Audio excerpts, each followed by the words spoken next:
Hallelujah, hallelujah, presence of the Holy Spirit, పరిశుద్ధాత్మ శక్తి, పరిశుద్ధాత్మ ప్రభావము మనం అనుభవించినట్లుగా. హల్లెలూయా, హల్లెలూయా, హల్లెలూయా, హల్లెలూయా. యోవేలు గ్రంథం 2వ అధ్యాయం 28వ వచనం ప్రకారంగా అంత్యకాలంలో ఆయన ఆత్మను అందరి మీద కృమ్మరింపజేస్తానని చేసిన వాగ్దానం మన సంఘం పక్షంగా మన పక్షంగా నెరవేర్చబడినట్లుగా అందరికీ కొడుతూ ప్రభువుకు స్తోత్రాలు తెలియపరుద్దాం. Thank you father, thank you father. Hallelujah, hallelujah, hallelujah. Thank you Jesus, thank you Lord. మీ ఆసక్తిని బట్టి ప్రభువు మీతో మాట్లాడతారు. ఈరోజు మీరు ఎంత ఆసక్తి కలిగి ఉంటే అంతగా దేవుడు మీతో మాట్లాడతారు. హల్లెలూయా. ఆశ కలిగిన ప్రాణాన్ని దేవుడు తృప్తిపరుస్తాడు. హల్లెలూయా. కనుక ప్రతి ఒక్కరూ కూడా ఆశతో మరి దేవుని యొక్క వాక్యం కొరకు మరి ఎదురు చూడవలసిందిగా, దేవుని యొక్క పాదాల దగ్గర మరి ఎదురు చూడవలసిందిగా మీ అందరికీ నేను మనవి చేస్తున్నాను. మరి మన ప్రభువును రక్షకుడుని యేసుక్రీస్తు నామములో కూడి వచ్చిన బిడ్డలందరికీ, అలాగే నన్ను ప్రత్యేకంగా ప్రేమతో ఆహ్వానించిన దైవజనులు మరి ఎలీషా గారికి నా హృదయపూర్వక వందనాలు, అలాగే వారి తల్లి గారికి కూడా ప్రత్యేక వందనాలు, అలాగే పాస్టర్ గారికి కూడా వందనాలు. మరి దైవజనులు తెలియపరిచినట్లుగా మరి చాలా కాలం క్రితం మరి తండ్రి సమానులు మరి నాన్నగారు కృష్ణమూర్తి అయ్య గారు మరి ఉన్నప్పుడు ఇక్కడికి వచ్చాం. ఇదే కదా ప్లేస్, ఇదే కదమ్మా. ఇక్కడికి వచ్చాం. అప్పుడు ఇట్లాగే సంఘంలో మరి నేను తెలిసిన వాళ్ళు చూసిన వాళ్ళు ఎవరైనా ఉన్నారండి? గుర్తున్నాను ఎవరికైనా? దేవుని స్తోత్రం. హల్లెలూయా. అన్ని విషయాల్లో ప్రభువు మనల్ని నడిపిస్తున్నారు. మరి వారు ప్రభువు దగ్గర ఉన్నారు. అందుని బట్టి ప్రభువుకి మహిమ కలుగునుగాక. ఈ సమయంలో కొద్ది నిమిషాలు దేవుని వాక్యాన్ని విందాం. పరిశుద్ధ గ్రంథములో నుండి నిర్గమాకాండము 24వ అధ్యాయము 12వ వచనం నుంచి మనం చదువుకుందాం. ఇట్లా నీవు కొండ ఎక్కి నా యొద్దకు వచ్చి అచ్చట నుండుము. నీవు వారికి బోధించినట్లు నేను వ్రాసిన ఆజ్ఞలను ధర్మశాస్త్రమును నీకు ఇచ్చేదనగా ఆయన ప్రణాళిక అంతటిని దేవుడు మోషేకి తెలియపరిచారు. దేవుని స్తోత్రం. చదవబడిన లేఖనం ద్వారా ప్రభువు మనతో మాట్లాడునుగాక, మన హృదయములను తెరుచునుగాక. నిశ్చయముగా ఈ రాత్రి సంఘ క్షేమాభివృద్ధి కొరకు ఏర్పాటు చేసిన ఈ కూడికల ద్వారా మన అంతరంగంలో ఆయన కార్యములు జరిగించునుగాక.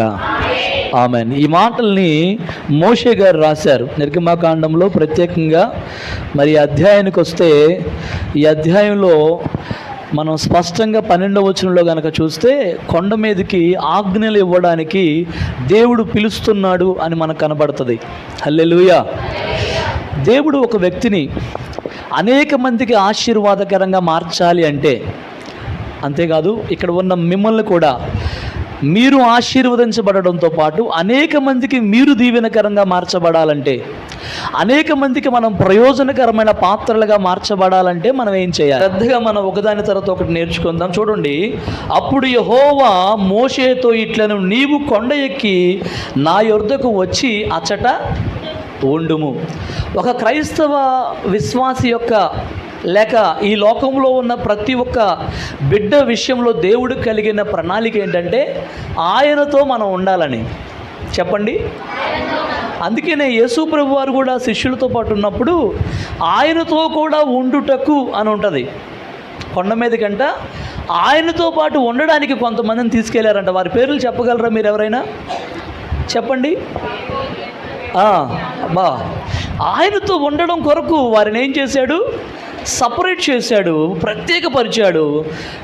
ఒక సింబాలిక్గా నేను మీ అందరూ నాతో కలిసి ఉండాలి అని కోరుకుంటున్నానన్న దానికి సింబాలిక్గా ఇవన్నీ చూపిస్తున్నాడు. హల్లెలూయా.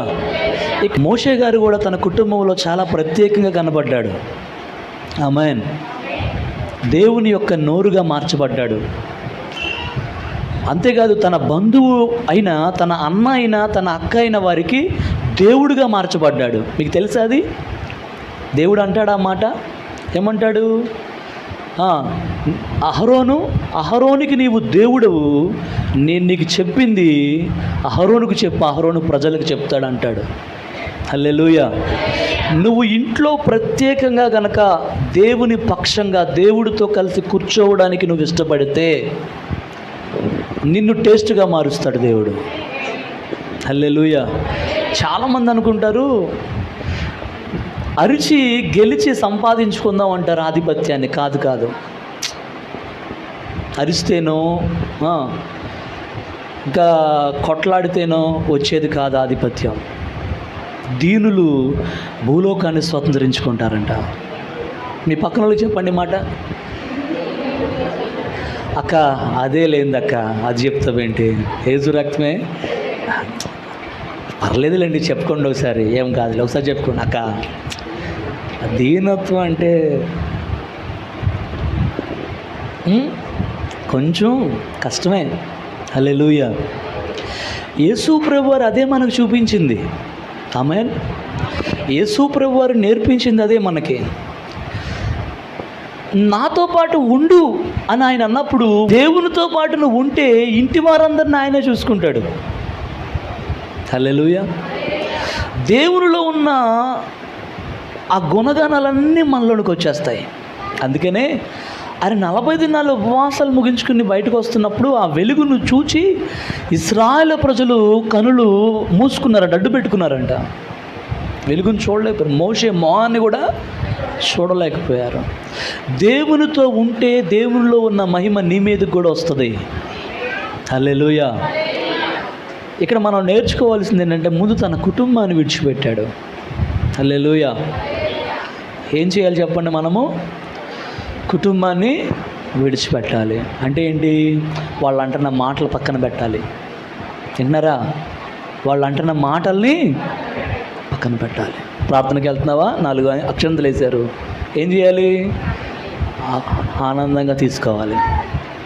నీకు వంట వండేటప్పుడు చూపిస్తా చుక్కలో, వంట వండేటప్పుడు చూపిస్తానో, మీ అమ్మగారింటికి వెళ్ళినప్పుడు చూపిస్తానో. హలో, ఏజు రక్తమే జయం, ఏట మాసమే బలమా? ఎవరో ఎనకడికి అన్నాడంట. హల్లెలూయా. బలబలాలు చూపించుకోకూడదు మనం. మన బలం యేసయ్య. చెప్పండి, నా బలం యేసయ్య. చెప్పండి, నా బలం యేసయ్య. కొండ మీదకి యావత్ ప్రపంచానికి ఆశీర్వాదకరమైన ఆజ్ఞల్ని, కట్టడల్ని, ఎలా బ్రతకాలి, ఎలా ఉండాలి అనే విషయాలను ప్రపంచానికి దేవుడు ఇవ్వాలని ఆశపడినప్పుడు, ఒక దైవజనుడు దేవుడు పిలుస్తున్నప్పుడు, ఆ దైవజనుడు చేసిన పని, తను దేవునికి మొదటి స్థానం ఇచ్చాడు, కుటుంబాన్ని పక్కన పెట్టాడు. దేవుని స్తోత్రం. హల్లెలూయా. వాళ్ళు ఏ మాటలన్నా ఏం చేసినా వాటన్నిటిని మనం ఏం చేయాలంటే ప్రేమతో అంగీకరించాలి. హల్లెలూయా. నిజంగా ప్రేమకున్నంత బలం ఇక దేనికి లేదండి. హల్లెలూయా.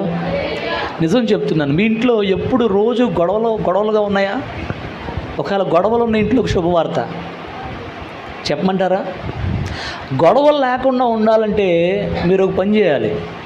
ప్రేమించడం ప్రారంభించండి. ఎవరిని? మీతో గొడవాడుతున్న వాళ్ళని. అయ్యగారు ఆ ఒక్కటి మాత్రం, ఈ లోకంలో ఎవరినైనా ప్రేమిస్తాం కానీ ఆడిని మాత్రం ప్రేమించు. హల్లెలూయా. అసలు నీ కోసం కష్టపడేదే వాడు, పక్కన పెట్టేదే వాడిని. ఏజు రక్తమే జయం. అన్నీ వేసి చూడు, నన్నేసి చూడు. కాన్సెప్ట్ మర్చిపోవద్దు. మీరు ఇంట్లో ఉప్పులా ఉండాలి. అప్పుడే మీ కుటుంబం క్షేమంగా ఉంటుంది. మీరు అనేక మందికి దీవెనగా ఉంటారు. హల్లెలూయా. చూడండి, ఇక్కడ రాయబడిన మాట ఏంటంటే, దేవుడు చెప్పగానే, దేవుడు ఎందుకు చెప్పాడంటే నాతో ఉండడం కోసం రా, నాతో ఉండడం కోసం. దేవునితో ఉండాలి అనేది దేవుని ఆశ. ఫస్ట్ మనం గ్రహించాల్సింది, నువ్వు ఎక్కువగా దేవుణ్ణి ప్రేమించడం స్టార్ట్ చేస్తే నీ జీవితంలో అనుకోని మార్పులు జరగడం ప్రారంభమవుతాయి. ఇప్పుడు ఒక వ్యక్తి ఏది చెప్తే అది ఎందుకు చేస్తున్నామంటే, అతన్ని ప్రేమిస్తున్నాం కాబట్టే చేస్తాం. హల్లెలూయా. అదే ప్రేమ అనేది లేదనుకోండి, ఏమీ చేయలేం. అంటే ఇప్పుడు బాగా ఒకసారి ఒక మాట ఆలోచించండి. ఇంట్లో మీరు అనుకున్నంతగా చేయలేకపోతున్నారంటే ఇంట్లో ఏముండట్లేదు? ప్రేమ అనేది ఉండట్లేదు. ఈ ప్రేమను మనం ఎలా సంపాదించుకోగలం? దేవుని పేరు ఒకటి ఉంది. ఏంటిది అది? ఆయన పేరే ప్రేమయ్య. ఆయన ప్రేమాస్వరూపి. ప్రేమాస్వరూపి దగ్గరికి వెళ్తే ఆనాడు మోషే గారి యొక్క ఫేస్ ఎలాగైతే కాంతివంతమైందో, ఆ ప్రేమామయుడైన యేసయ్య దగ్గరికి వెళ్తే ఆ ప్రేమలో పాళ్ళు మనకు వస్తాయి. మనలో ఉన్న ఆ పాళ్ళు ప్రజల్లోనికి మనం చూపించగలం. ఆమేన్. ఎందుకంటే ఒక బాటిల్లో ఏదుంటే అదే బయటకు వస్తుంది.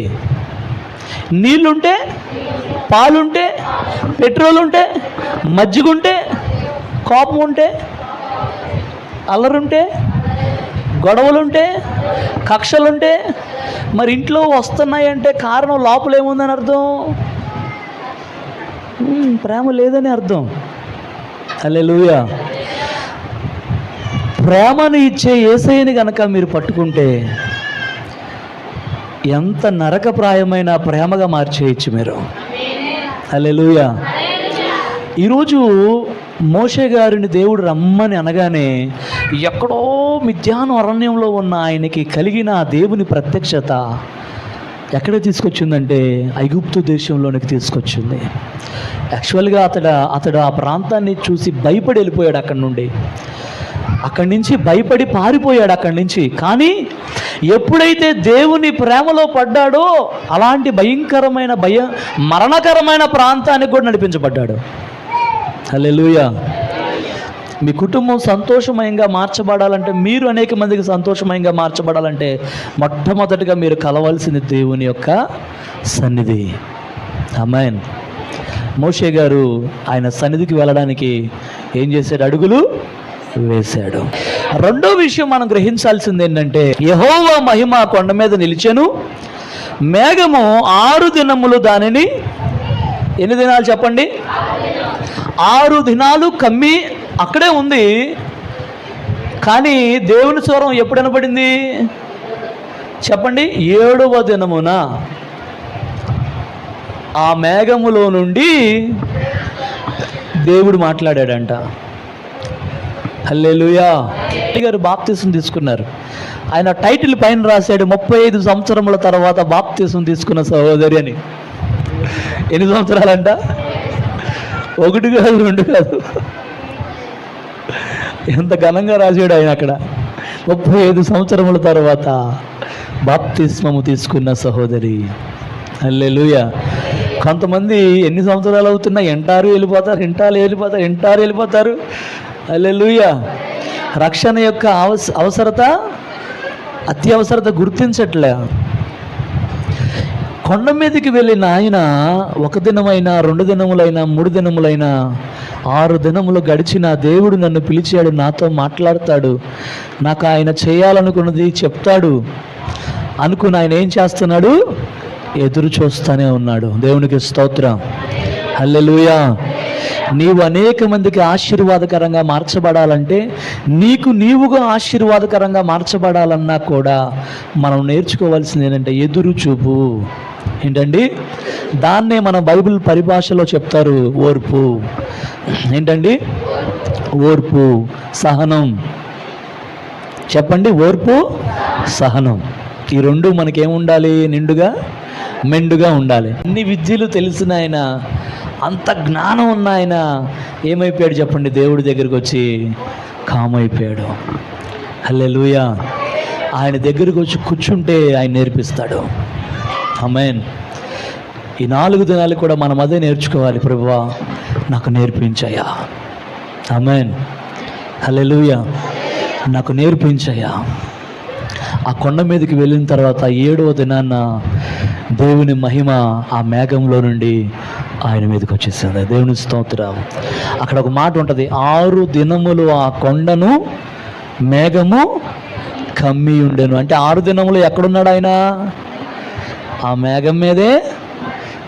ఏం చేస్తున్నాడు అని ఇప్పుడు నువ్వు ఉపవాస ప్రార్థనలు అయిపోయిన తర్వాత నువ్వు ఇంట్లో ఏం చేస్తావో కూడా దేవుడు కొన్ని 2-3 దూతలను పెడతాడు నీ దగ్గర. హలో, హల్లెలూయా. నువ్వేం చేస్తున్నావు కూడా ఏం చేస్తుంది అక్కడ దోతలో? అయ్యగారు చెప్పారు కదా, అన్నీ వేసి చూడు, ఈ రోజు నుండి నేను కూడా ఉప్పులా మారదాము, ప్రేమ అనే ఆయుధాన్ని ధరించుకుందాం అని డిసైడ్ అయిపోయి ఇక్కడి నుంచి వెళ్ళిన తర్వాత అపవాది ఒకవేళ చిచ్చేసాడు అనుకోండి, మధ్యలో తారాజువ్వలాగా ఎగిరిపోకూడదు, మనం భూచక్రంలాగా అతుక్కొని తిరగాలి. హల్లెలూయా. ఏంటి దీపావళి భాష అనుకోవద్దు మీరు. హల్లెలూయా. తారాజువ్వలాగా ఎగిరిపోయి అడ్రస్ లేకుండా ఎక్కడెక్కడో పడకుండా అక్కడే ఉండాలి. దేవుని స్తోత్రం. హల్లెలూయా. యేసు రక్తం. అర్థమైందా నాన్న? ఈ మాటలు ఎందుకోసం అంటే మన ఇంట్లో ముందు మనం చేయాల్సినవి ఇవి. ఓర్పు సహనాలు ఉండాలి, ప్రేమ ఉండాలి. హల్లెలూయా. ఏదైనా చెప్పండి అయ్య గారు, ఈ పదాలు మాత్రం మాకు ఇవన్నీ మాకు తెలిసి ఇంకేదన్నా ఉంటే చెప్పండి. హల్లెలూయా. తెలిసిన విషయాలే కానీ చేస్తున్నామా? నిజంగా మీరు ప్రేమ చూపిస్తే, నిజంగా మీరు ఓర్పు కలిగిన వారుగా ఉంటే రేపటి దినాన్ని బయట కూడా కూర్చుంటారు, పైన కూడా కూర్చుంటారు, కింద కూడా కూర్చుంటారు. హల్లెలూయా. మీ ఇంటి వాళ్ళందరూ వచ్చేస్తారు. ఆమేన్. నిజమండి. మనమే, ఒక ఆయన అన్నారు, మనమే అంట కరపత్రికలుగా మార్చబడాలంట. మనం కరపత్రికలు పంచి పెడతాం వాస్తవానికి అక్కడ ఇక్కడ, కానీ ఒక ఆయన అన్నారు మనమే కరపత్రికగా మార్చబడాలి. హల్లెలూయా. అలా మనం మార్చబడాలి అంటే దేవుని కాంతి మన మీద పడాలి. హల్లెలూయా. ప్రతిరోజు మనం ఏం చేయాలి? 3 పూట్ల ఎలా అయితే భోజనం చేస్తున్నాం కదండి, టిఫిన్తో కూడా కలిపి. ఏమండి, కొంతమందికి బీపీలు షుగర్లు ఉంటే టైం తప్పక ట్యాబ్లెట్లు వేసుకోవాలన్న పేరు మీదైనా తినేస్తాం కదా. హల్లెలూయా. కదా బ్రదర్?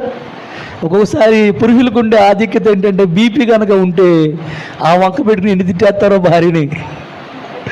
హల్లెలూయా. హల్లెలూయా. యేసు రక్తమే. అదేంటో స్త్రీలకు బీపీలు తక్కువ, లో బీపీలు ఉంటాయి అలాగే, పురుషులకు మాత్రం ఏంటో నాకు కూడా వచ్చేసిందండి. హల్లెలూయా. ఎందుకంటారు? జవాబు చెప్పగలరు ఎవరన్నా? అంటే స్త్రీలు కామ్గా ఉంటారు, పురుషులేమో అంతేనా దానికి అర్థం? హల్లెలూయా. పురుషులేమో బాగా అరుస్తారు, స్త్రీలేమో అబ్బా తేడాగా ఉంది ఇక్కడ. హల్లెలూయా. ఒకసారి నాకు డౌట్ వచ్చింది. మా పాస్టర్ గారు పిల్లల మీద బాగా అరుస్తుంటే 2 సార్లు 3 సార్లు చూసి అమ్మ హాస్పిటల్కి వెళ్దాం అమ్మ అన్న. ఎందుకండి అంది. అమ్మ బీపీ చేయించాలి నీకు అన్న. ఏం ఉండదండి, నాకు బీపీ ఉండదండి అంది. కాదులే పసలే వెళ్దాం పదా అన్న. ఇద్దరం వెళ్ళి నాది చెక్ చేయించాను. ఆమెకి బీపీ లేదు, నార్మల్గా ఉంది. నాకు హై బీపీ. మీకు 150 ఉందండి అన్నారు ఆయన, డాక్టర్ గారు. నాకు సౌండ్ ఆఫ్, ఆమెకేమో కామ్. హల్లెలూయా. స్త్రీలు ఎప్పుడు కామ్గానే ఉంటారు, కానీ ఎందుకో పురుషులేమో ఎప్పుడు అరుస్తూ ఉంటారు, హై బీపీలు. అలాగే ఇటు తట్టు పడుతున్నట్టు అనిపిస్తుంది నాకు. హల్లెలూయా. ఏది ఏమైనప్పటికీ ఆ బీపీలు పోవాలంటే, బీపీలు రాకుండా చూసుకునే బాధ్యత మీదే. హల్లెలూయా. యేసు రక్తమే జయం. ఎందుకంటే మూలాలు పోతున్నాయి. నా బాధ అంతా ఏంటంటే, మనం క్రైస్తవులుగా పిలువబడడం కాదు ముఖ్యం, క్రైస్తవులుగా జీవించాలి. అది కోరుకునే దేవుడు.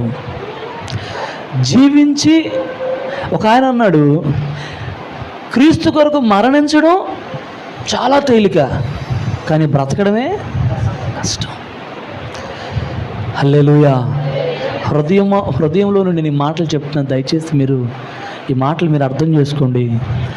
మనం పిలిపించుకునే వాళ్ళంగా ఉండకూడదు, దేవుని కొరకు జీవించే వాళ్ళంగా ఉండాలి. ఈ మాట ఒక్కళ్ళకి వెళ్ళినా చాలు. ఈరోజు దేవునికి స్తోత్రం. జీవించే వాళ్ళంగా మనం ఉండాలి, పిలవబడే వాళ్ళంగా కాదు. నీ భర్త ఎందుకు రాడు? నువ్వు జీవించి చూడు క్రైస్తవురాలుగా. దేవుడు ఫలం ఇస్తాడు, ఖచ్చితంగా ఇస్తాడు. ఒక చిన్నది ఆశపడింది, నా యజమానుడికి కుష్ఠరోగం వచ్చింది, నా యజమానుడు ఏమవ్వాలి?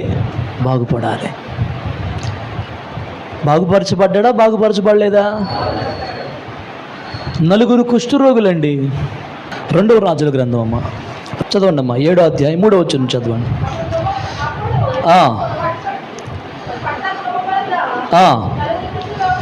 ఎంతమంది? పౌదం అనుకుందామా? పట్టణమందు క్షామం ఉన్నది కనుక అక్కడ చచ్చిపోతాం, ఇచ్చట ఇచ్చటను చనిపోతాం. అది మాట బాగా వినండి. అక్కడికి వెళ్ళినా చచ్చిపోతాం, లోపలికి వెళ్ళినా లోపల కరువు ఉంది, ఇక్కడ కరువు ఉంది, ఇక్కడున్నా చచ్చిపోతాం. ఓకే, నేను ఫాస్ట్గా చెప్తాను. ఇక బయట శత్రువులు ఉన్నారు, సిరియన్లు ఉన్నారు. బయటకు వెళ్ళి వాళ్ళని అడుగుదాం, ఒకవేళ ఇస్తే తిందాం, లేకపోతే వాళ్ళు చంపేస్తే చచ్చిపోతాం. ఎందుకంటే అక్కడికి వెళ్ళి చచ్చిపోతాం, ఎక్కడున్నా చచ్చిపోతాం. వాళ్ళు బతకనిస్తే బతుకుతాం, లేకపోతే అక్కడే చచ్చిపోతాం. చచ్చిపోవడం ఖాయం కాబట్టి ఖచ్చితంగా ఒక ఆప్షన్ ఉంది మనకి. బయలుదేరదాం పదండి అని చెప్పి నలుగురు బయలుదేరారంట. ఎక్కడికి? శత్రువుల దగ్గరికి. చదవండి అమ్మా, 7వ వచనం.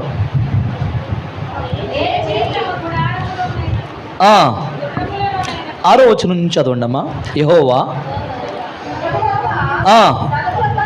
రథముల ధ్వనియు, గుర్రపుల ధ్వనియు, గొప్ప సమూహపు ధ్వనియు సిరియనుల దండులకు వినబడినట్లు చేయగా వారు మన మీదికి వచ్చుటకై ఇశ్రాయేలు రాజు, హిత్తీయుల రాజును, ఐగుప్తుల రాజును బత్తెమిచ్చి ఉన్నాడని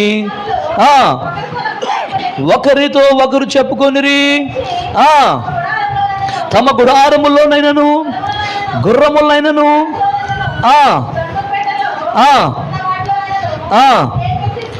ఏమీ తీసుకొనకి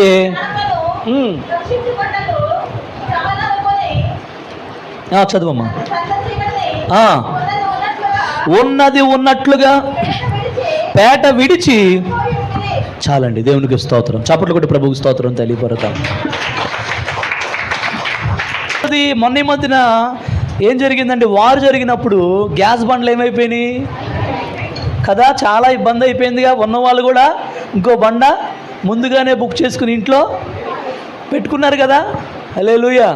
అలాంటి పరిస్థితులు ఈ దేశంలో కూడా ఏం చేశాడంటే, శత్రువు అడ్డు పెట్టి రానివ్వట్లా, బయటికి లోపలికి ఏం కదలనివ్వట్లా.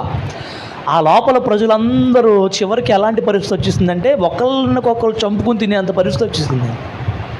ఆ పట్టణంలో ఉన్న వాళ్ళు ఒకళ్ళనికొకరు చంపుకుని తినేంత పరిస్థితి వచ్చేసింది. అలాంటి కరువు వచ్చేసేసి ఏం చేయాలి అర్థం కావట్లా. అలాంటి పరిస్థితుల్లో ఇంట్లో ఉన్న వాళ్ళకే దిక్కు లేకపోతే రోడ్డు మీద ఉన్న వాళ్ళు, అడుక్కునే వాళ్ళు, ఏది కుష్ఠరోగులు, అలాంటి వాళ్ళని పట్టించుకునే వాళ్ళు ఎవరైనా ఉంటారా? ఎవరు పట్టించుకోవట్లా. వాళ్ళకేం చేయాలి అర్థం కావట్లా. సరే, వాళ్ళు ఒక నిర్ణయం తీసుకున్నారనమాట. లోపలికి వెళ్ళినా చచ్చిపోతాము, అక్కడ కరువే, ఇక్కడున్నా కరువే, చచ్చిపోతాము. బయట శత్రువు ఉన్నాడు, అడుక్కుందాం వెళ్ళి బతికినైతే. నీకు ఒక విషయం చెప్తాను, నువ్వు కుటుంబంలో మగ్గిపోతూ, ఏడుస్తూ, కృంగిపోతూ, కృషించిపోతూ, ఇక అయిపోయింది, ఇక అయిపోయింది, అయిపోయింది, అయిపోయింది అనుకుంటే ఇక్కడికి వచ్చావేమో, దేవుడు నీతో మాట్లాడుతున్నాడు. ఈరోజు నువ్వు నిలబడితే నీ ద్వారా దేవుడు కార్యం చేస్తాడు. హల్లెలూయా. ఆ నలుగురు కుష్ఠరోగులు చేసింది ఏంటంటే, ఇక్కడ చచ్చిపోతాం, అక్కడ ఎక్కడైనా చచ్చిపోతాం కాబట్టి ఏదో ఒకటి చేద్దాం. హల్లెలూయా. ఎన్నో సంవత్సరాల నుంచి కుటుంబంలో అప్పుల చేత, వేదనల చేత, గొడవల చేత, కొట్లాటల చేత, ఇంకా పరిస్థితుల చేత కొట్టుమిట్లాడుతున్న బిడలారా, దేవుడు మీతో మాట్లాడుతున్నాడు. మీరు ఏదో ఒకటి నిర్ణయం తీసుకోకపోతే మీరు ఆ పరిస్థితుల నుండి బయటికి రాలేరు. నిర్ణయం తీసుకుంటేనే బయటకు వస్తారు. హల్లెలూయా. నిర్ణయం తీసుకుంటే దేవుడు మీ ద్వారానే చేస్తాడు, మీరేం చేయక్కర్లా. ఆ నలుగురు కుష్ఠరోగులు జస్ట్ నడిచారంట, అంతే. ఏం చేశారంట? ఆ నలుగురు ఒక మాట మీద ఎలాగైనా మనం వెళ్ళి అడుక్కుందాంరా, బతుకునితే బతుకు అని వెళ్తుంటే ఈ నలుగురు కుష్ఠరోగుల్ని దేవుడు ఎలా మార్చాడంటే, యెహోవా రథములు పరిగెడుతున్నట్టుగా చూపించారంట వాళ్ళకి. నువ్వు చిన్న చేతే దేవుడు భూతత్వంలో చూపిస్తాడండి. చప్పట్లు కూడా ప్రభువుకి స్తోత్రం తెలియదు. అసలు చిన్నది చేయడానికే ముందుకు రావట్లా చాలామంది. ఆమేన్, హల్లెలూయా. ఆ చిన్నది చేయడానికే ముందుకు రావట్లేదు ప్రజలు. అయిపోతున్నారు, కంగారు పడిపోతున్నారు. ఏమన్నా అయిపోద్దేమో, నా దగ్గర ఉన్నది కరిగిపోద్దేమో, ఇక నా పరిస్థితి అయిపోద్దేమో అనుకుంటున్నారు. కానీ ఆ నలుగురు తీసుకున్న నిర్ణయం ఏం చేసిందంటే, ఆ చిన్నది అనుకుంది ఎలాగైనా నా యజమానుడు కృష్టు పోవాలి. ఆమేన్. ఈ నలుగురు కుష్ఠరోగులు అనుకున్నారు, అయితే అయింది, ఏదో ఒక నిర్ణయం తీసుకుని అడుగులేద్దాం. హల్లెలూయా. ఒక దినం కాదు, 2 దినం కాదు, 6 దినములైనా నేను నిలబడతా, 40 దినాలైనా నిలబడతా. మోషే గారు అనుకున్నారు, యెహోషువ అనుకున్నాడు. అంతేకాదండి, 3.5 సంవత్సరాల నుండి వర్షం ఆగిపోతే ఆయన మరలా ప్రార్థన చేస్తే కొండ మీదకి వెళ్ళి 1 సారి కాదు, 2 సార్లు కాదు, 3 సార్లు కాదు, ఆయన మోకాళ్ళుని కాళ్ళ మధ్యలో తలకాయ పెట్టుకుని వంగి ప్రార్థన చేసి తను తగ్గించుకుని దేవుని పాదాలు పట్టుకుంటే తన శిష్యుని పంపించాడు. అయ్యా వెళ్ళి చూడు, వస్తుందేమో మేఘం. 1 సారి కాదు రాలా, 2 సార్లు రాలా, 3 సార్లు. సరేనండి, మీరు చూపిస్తున్నారు మీ భర్త మీద ప్రేమ, అర్థం చేసుకోవట్లా, ఇంకోసారి చూపించు. అర్థం చేసుకోవట్లా, చూపించు. మీ అత్తగారు అర్థం చేసుకోవట్లా, చూపించు. హల్లెలూయా. ఏమైందండి? చూపించండి ప్రేమ. హల్లెలూయా. మీరు ప్రయత్నం చేయండి. ఆమేన్. ఎందుకు నిరుత్సాహపడతారు? దేవుని వాక్యం ఒక మాట ఉంది, అంతం వరకు నిలిచేది ప్రేమేనంట. నిరీక్షణ, విశ్వాసము, ప్రేమ, ఈ 3 గొప్పవే, కానీ దాంట్లో శ్రేష్టమైనది ప్రేమే. ఈ లోకం దాటిన తర్వాత కూడా ఉండేది ఆ ప్రేమే. విశ్వాసంతో పని లేదు, నిరీక్షణతో పని లేదు అక్కడికి వెళ్ళాక. కాబట్టి ఆ ప్రేమను మనము ఆయుధంగా ధరిస్తే ఇక్కడ ఎంత బాగుంటుందో కుటుంబం. నా మెయిన్ కాన్సెప్ట్ ఏంటంటే, మీరు ప్రేమయ్య కుమార్తెలుగా వెళ్ళాలి. ఇక్కడి నుంచి వెళ్ళేటప్పుడు నిన్ను వలే, అబ్బా చప్పట్లు కూడా దేవుని స్తోత్రం చెప్దామండి. మనం చేసి చెప్పాలి. ప్రేమించి చూడండి మీ ఇంటోళ్ళని. మీరు ఎవరో కాదు, మీ ఇంటోళ్ళని మీరు ప్రేమించండి ఫస్ట్. హల్లెలూయా. ఒక నిర్ణయం తీసుకుని బయటికి వెళ్ళండి. మీరు ఈరోజు మీ జీవితంలో ఎన్ని మార్పులు చూస్తారో. ఒకరోజు దైవజనులు రాజబాబాయ్ గారు అలా చెప్పారు. ఆయన సువార్త సభ చెప్తా ఉంటే, ఆ సువార్త సభలో యేసు ప్రభు వారిని అంగీకరించి ఒక సహోదరి ఇంటికి వెళ్ళిందంట. ఇంటికి వెళ్ళేసరికి ఆ తీర్మానం తీసుకుని ఇంటికి వెళ్ళేసరికి ఇంట్లో పెద్ద దయ్యం ఉందంట. అడుగులేసి లోపలికి వెళ్తుంటే జరిగిన సంఘటన దైవజనులు చెప్పారు. నేను అది మీకు చెప్తున్నా. ఆ వ్యక్తిని చూడగానే ఆ లోపల ఉన్న దయ్యం ఆ వ్యక్తిని విడిచి దబాలంట పడి వెళ్ళిపోయిందంట. ఒక తీర్మానంలో చాలా గొప్ప శక్తి ఉంది. అందుకు చెప్తున్న ఈ విషయం నేను. మీరు ఒక నిర్ణయం తీసుకుని వెళ్ళండి. కొండ మీదకి దేవుడితో ఉండడం కోసం వెళ్ళాడు మోషే గారు. 1 కాదు, 2 కాదు, 7 దినాలు ఎదురు చూశాడు. యెహోషువ గారు ఎదురు చూశారు. ఆ చిన్నది ఎలాగైనా నా యొక్క యజమానుడు స్వస్థపరచబడాల్సిందే అనండి. మీరు కూడా, మా కుటుంబం ఎలాగైనా దేవుని మందిరంలో స్థిరపడాల్సిందే. ఆమేన్ అని మీరు అని ఒక నిర్ణయంతో ఆ 4 కుష్ఠరోగులు ఎలాగైనా అడుగులు వెయ్యాల్సిందే. 3.5 సంవత్సరం నుంచి వర్షం ఆగిపోయింది. మీ ఆయన గారు ఎన్ని సంవత్సరాల నుంచి ఆగిపోయాడో మందిరానికి రాకుండా నాకు తెలీదు, కానీ ఆగిపోయింది రప్పించాడు ప్రార్థన ద్వారా. నువ్వు చూపించే ప్రేమ ద్వారా నువ్వు రప్పిస్తావు. ఆమేన్. ఓర్పు, సహనాల ద్వారా మనం ఏదైనా చేయగలం. హల్లెలూయా. ఒకసారి మీరు ప్రేమించి చూడండి మనస్ఫూర్తిగా ఇంట్లో వాళ్ళని. హల్లెలూయా. ఒకసారి ఒక తీర్మానం తీసుకో, ప్రార్థన చేసుకుందాం. అందరూ కూడా కనులు మూసుకుని ఒక చిన్న నిర్ణయం తీసుకోండి. ఓర్పు సహనాలు, ఓర్పు సహనాలు. 1, 2, 3, 4, 5, 6 దినాలు ఆ కొండ మీద ఉన్నప్పటికీ దేవుడు నన్ను పిలిచాడు, నాతో మాట్లాడతాడు అని ఎదురు చూచేటట్లుగా ఉన్నాడు, కానీ తిరిగి వెళ్ళిపోలేదు. ప్రియమైన దేవుని బిడ్డ, నీ ఇంట్లో ఉన్న పరిస్థితులను బట్టి ఇంకెంతకాలం అనుకుని ఓర్పు లేని పరిస్థితుల్లో ఉంటున్నావా? సహనం లేని పరిస్థితుల్లో ఉంటున్నావా? ఓర్పును సహనాన్ని ఇచ్చే దేవుడిని నువ్వు కలుసుకోవడానికి ఇష్టపడితే, ఈరోజు నీ కుటుంబం సంతోషంగా ఉండాలని, సమాధానంగా ఉండాలని, దేవునితో ఉండడానికి నువ్వు ఏవేవి విడిచిపెట్టాలో అవి విడిచిపెడతానయ్యా అన్ను ఒక తీర్మానం తీసుకుంటే, నీ పక్షంగా తన దూతలను నీ ఇంటికి పంపిస్తాడు. నీ తరపున అవి యుద్ధం చేస్తాయి.